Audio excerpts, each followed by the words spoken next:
Welcome back. I'm Kim She's Fulyana Osborne, and this is Inside Exec. Today I want to explore with Fulyana the idea of working from home. We have in many of our other podcasts talked about having a home office, working from home, and increasingly as during 2020 many of us had the opportunity to work from home or were directed to work from home in some cases. We've had to change our lifestyle and our work style to accommodate that change in work activity. As the time wore on during 2020 and we became a little bit more comfortable about working from home, there are also other things that came into our thinking about that activity, and not so much about being disciplined, which we've talked about before, or having a workspace, which we've talked about before, but it's about the image that you present in terms of your business, particularly if, like Fulyana and I, you are your business. So I wanted to explore, for those of you who are faced with the opportunity to choose between having an office and a work space separate to your home life, or in fact if you are making the decision to combine those two.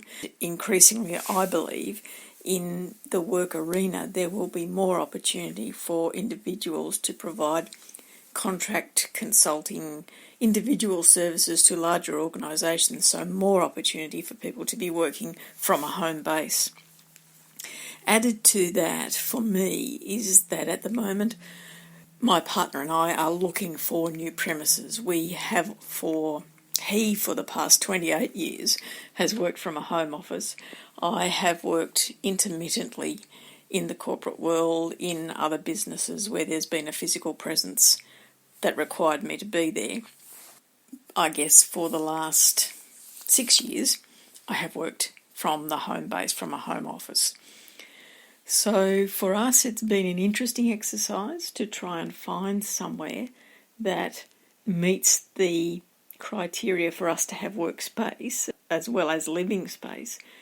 But what has become obvious to us is that we want something that looks like and sounds like an office space. It's part of the image for the business. So we don't necessarily want a standard suburban house as our office/home space, because we don't feel that that gives the right image in terms of the business.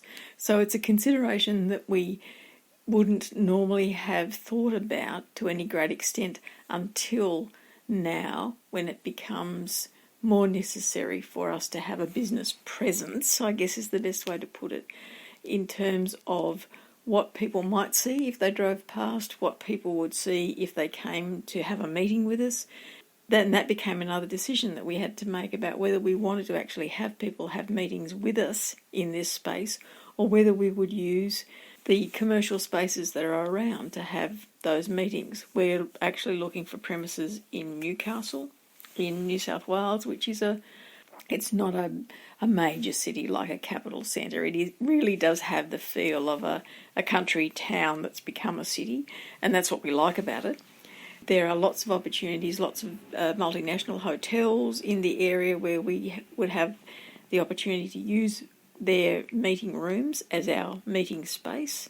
That was another decision that we made. So it's been a filtering process of what is it that we want in terms of our work area, our work image, because for both of us, we would choose work over any other activity. For probably 20 years, we haven't had a television, and we don't see any need to have a television. We do watch some other entertainment channels, but we pick and choose what we want to watch, and we don't have a set routine that says, all right, we finish work now, we'll watch something for this period of time. It's very much a choice of, have we done enough today? Have we finished the list? For me, have we finished the list today? And will we have some relaxation time? We don't need that setting. We don't have children living at home, so we don't need the room for them. We don't have time, or we don't make time, I guess, for gardening or those outside activities. Many of you know that I have other activities that I do with floral art, so it means that I travel a bit. And so my partner does sailing. That means that he's out for often a couple, sometimes 3 sessions in a week for sailing. So we don't need a yard to look after. We don't entertain. If we want to see people, we'll go out somewhere to see them. Lots of considerations that would be normal for people who have those sorts of responsibilities are not things that we would consider for our location. It comes down to us, you will be surprised at this, having a list of the things that we need in a location and the things we would like to have in a location, the things that would be nice to have, and the things that we don't need.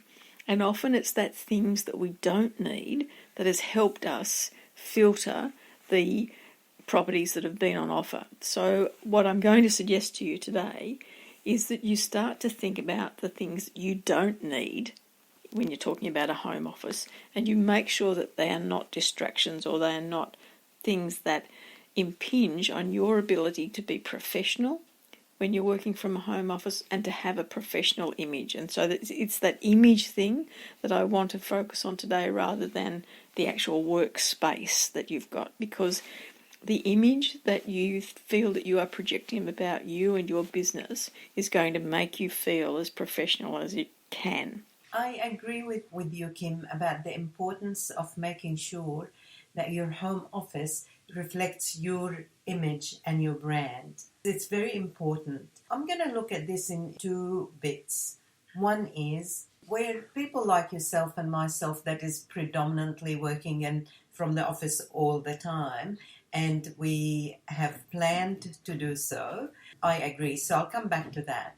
For those who actually had no choice with this COVID and had to work from home, again, the same thing applies. It's very important. I know we don't have many choices, particularly when you have small space as an office, as well as sharing it with the rest of the family.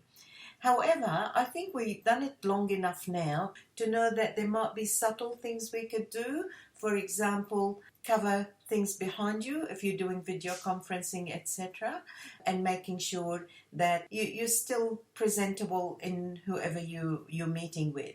Is it a client? Is it your colleagues, etc., that you're not in your gardening gear, etc., because your brand and image matters no matter what. You want the pride in that brand and image. For the situation you're talking about, Kim, I think it's super important that you plan, and I'm not surprised at all how much planning you went into and the thoughts of what you don't need and how to get them out of the way.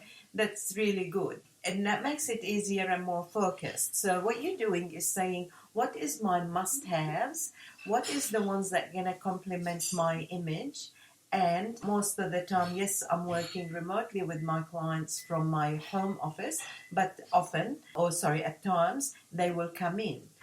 Is that going to be at the ready all the time, so that if it's at a short notice I got a phone call, the space is always dedicated to that? Whether it's a small place, big space or not, it's irrelevant.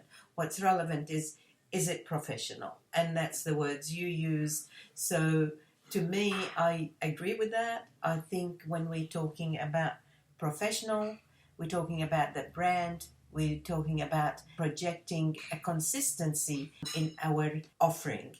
In other words, if you pride yourself on your business is attention to detail and making sure that everything is perfect, organized, whatever you're doing for your client, and the client comes to your office, whether it's through the screen or physically, and see a huge mess, they will get the impression that what you're saying and how you're acting might not mesh and give them the wrong message, which you don't want to do. Working from home is also as much about you as the client as well. So you want to be comfortable. You want to make sure that if you have the opportunity to plan, and in this case, looking for accommodation that serves both your office and home, yes, look for all the good things that we learned many years ago, the ergonomics, the direct sunlight, all of those. If you've got the opportunity to do that ahead, it's great. If it's not, and you've got short time to do it, then maybe you look at things like lighting. I know that one of my clients have kindly pointed out that when we're talking on video conferencing, where I'm sitting appears to be dark, and I've done everything I could and it still isn't. So I'm still working on that. Those subtle things make a difference, and they make a difference in the way we project, in the way we feel comfortable, and in the way we feel proud when somebody comes in and you meeting with them about what they came for, and not to distract with all the unimportant things. I'll just summarize: image, brand, style, professionalism is all projected through the workspace you're in, whether it's virtual or walking. Fulyana's summarised that really well for all of us. So let's leave it there. What we've talked about today is professionalism and is about your image, regardless of where you are located. It's very easy to maintain it when we're in an office environment, we're in the corporate environment, when we're surrounded by other people doing the same thing. It is as important to do it when you're not in that environment. For now, I'm Kim Bailey, she's Fulyana Osborne, and this is Inside Exec.